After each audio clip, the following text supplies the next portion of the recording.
What's up, YouTube? It's me, the Artisan MC, and today I'm going to react for you to Shogun on FX.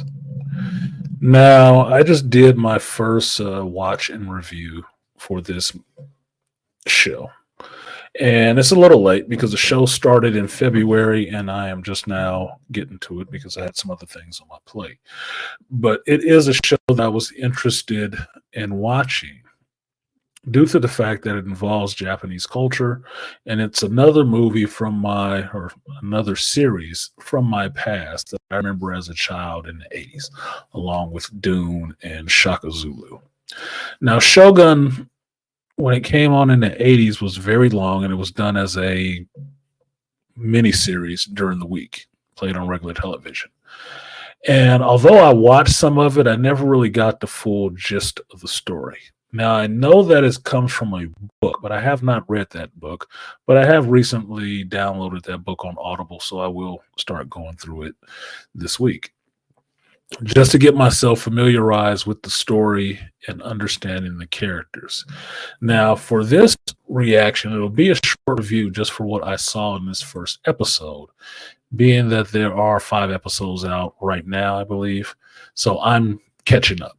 But if you want to see the watch and see me watching it, it's all on Patreon.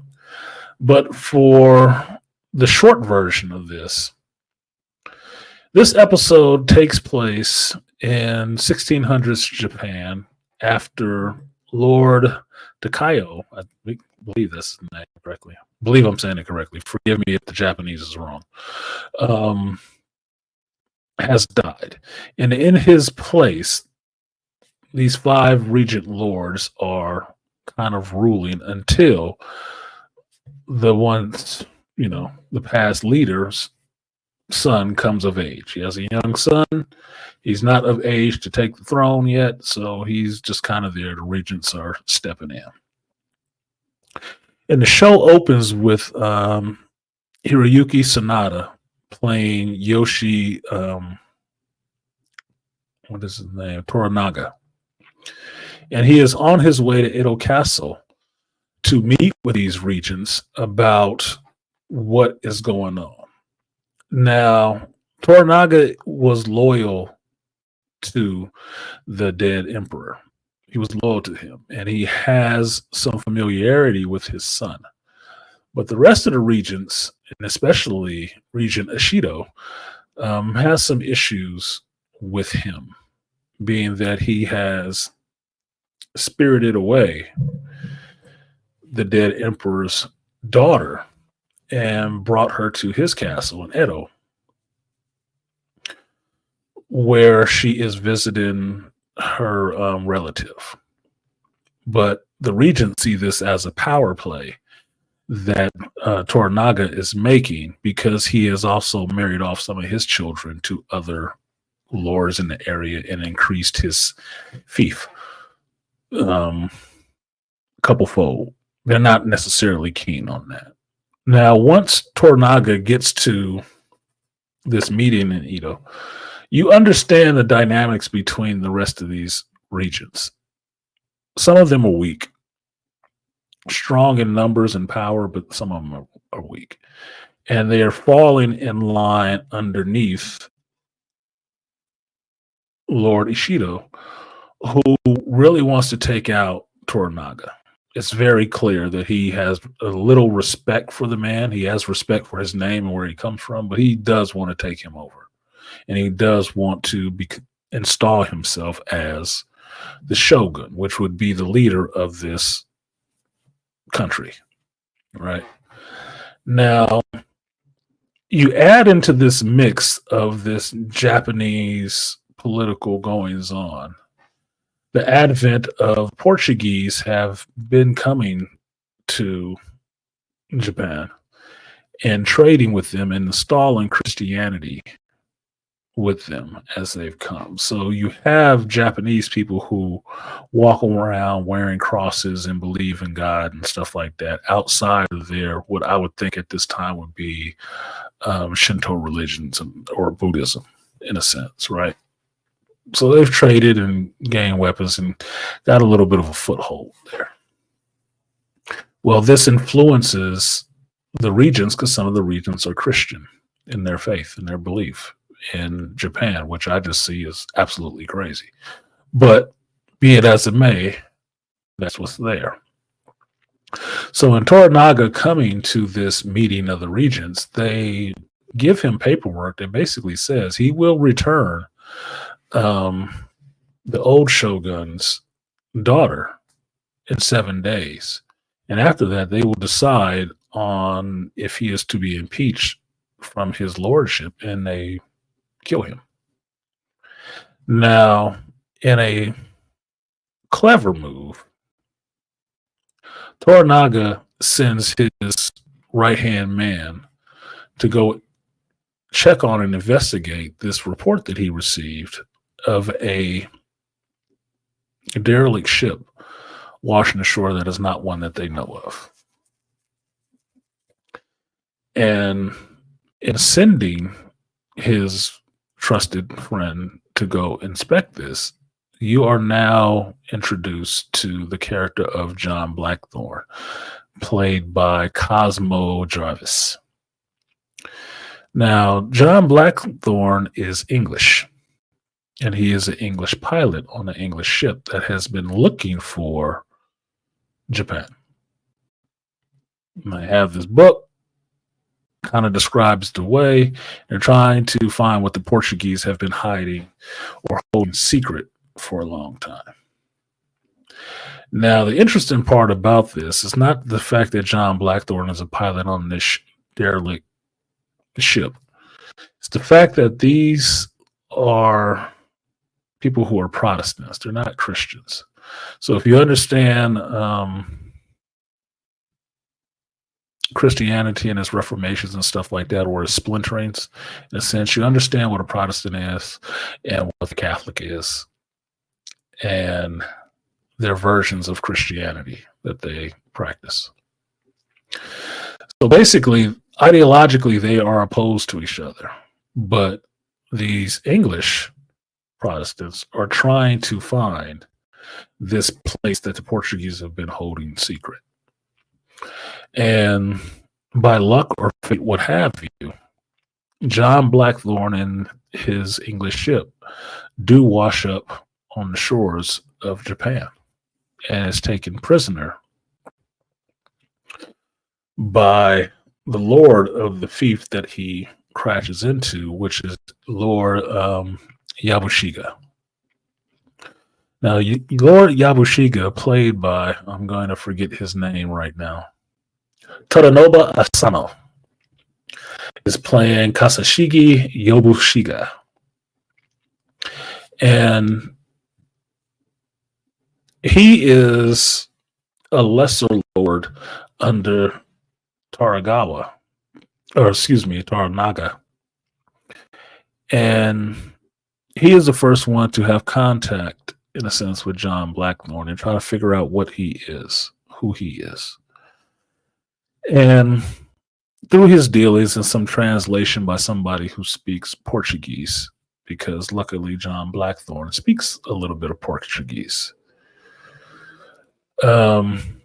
This Lord of Yabushiga is able to determine that John Blackthorne is not Portuguese necessarily, or he does not support Christianity because of what he does and how he behaves.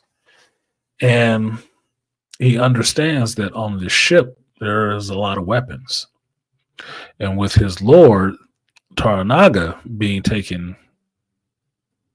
held prisoner, basically in Edo Castle,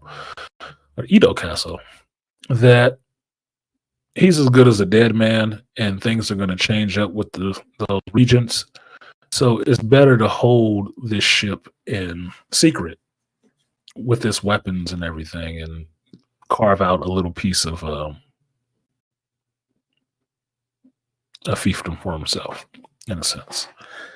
Now, this is interrupted by the arrival of Toranaga's right-hand man showing up and taking charge of the ship, the weapons, the cannons, all that stuff that's on the ship, and John Blackthorne, and letting them know that they are taking them back to Osaka.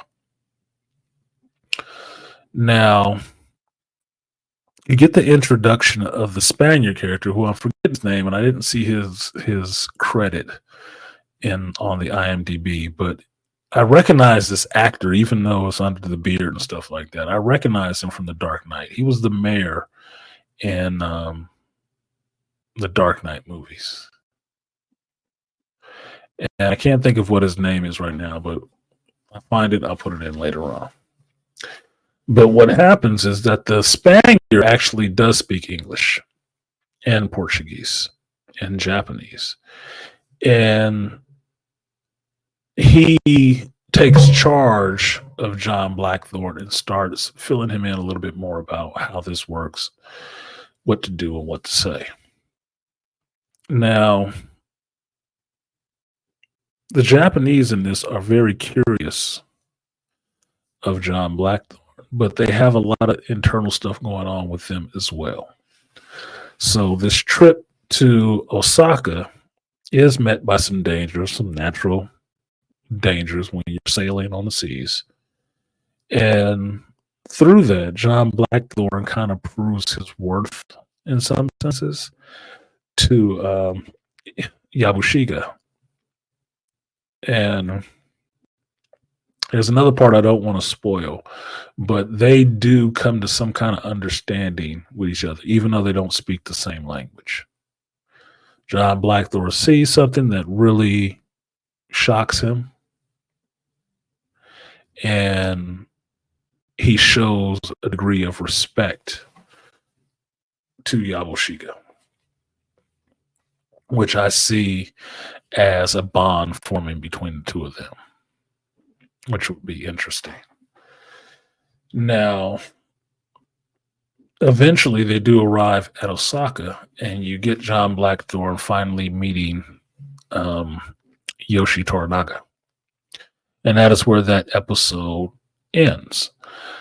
Now, what you have in between there is the understanding of the setup between this world, what's happening with the Japanese, what's happening with John Blackthorne, the English, and what is going on with some of the Portuguese there, that they have installed Christianity, in a sense, in Japan.